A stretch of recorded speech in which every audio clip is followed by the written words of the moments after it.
নাম ফুলি। বাচ্চালে আদর করে নাম রাখছিল ফুলবান। কিন্তু এই গ্রামের হক বলে আমারে ফুলি কলাই দেয়। হেই টেকা আমার নামই হয়ে গেল ফুলি। আমার বাড়ি কই জানো?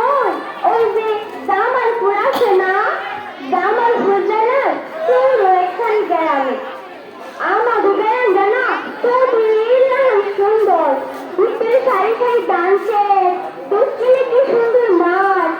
আমার গ্রামে খুব দিক দিয়া না একটা নদী বয়ে গেছে। সেই নদীতে বাচ্চালে লেগে যায় যায় কত মাছ ধরতাম আর কত সাঁতার কাটতাম।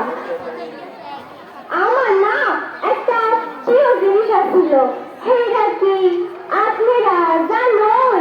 সেটা হলো কি একটা ছাগলের বাচ্চা। সেটার নাম হলো কি টুনু। সেটার লেগে আমি কত খেলা করতাম, সেটার লেগে আমি সুখ দুঃখেরও কথা করতাম। কিন্তু কিছুদিন আগে আমাদের গ্রামে বন্যা হইল। বন্যার পানি যখন আমার গোড়ার পর্যন্ত আইলো, তখন আমি কি করতাম? সেই বন্যার পানিতে নাচতে নাচতে গোসল করতাম। কিন্তু বাপ জানি অনেক মারছে।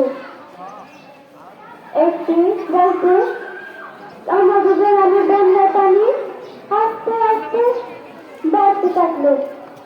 আমাদের ঘরটা পর্যন্ত ডুবে গেল। আমরা সারা রাত ঘুমাতে পারি না। উঠে বাচ্চা নিয়েছে বাচ্চা।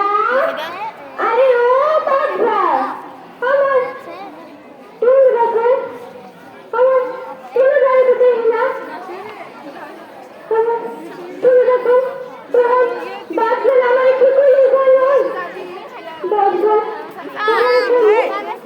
আমার তুমি গাড়ি নাকি ওই পানিতে দেশে এলে গেছে। আমি এখন কি করবো? খাল লেগে খেলবো, খাল লেগে সুখ দুঃখের কথা বলবো। আমার জন্য আমার জন্য আমার জন্য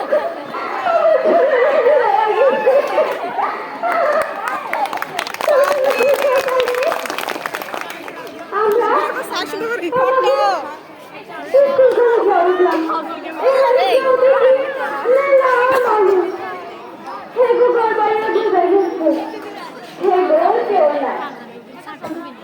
জানো আমি না আজ থেকে 3 দিন ধরে না খাই আসছি। আমার পেট ফুলে ফুলে ছাই হয়ে গেছে। আমি আর চাটতে পারতেছি না। তখন আমি দেখলাম এক কেজি রুটি খাইতেছে। আমি হেরে গিয়ে বললাম খালা খালা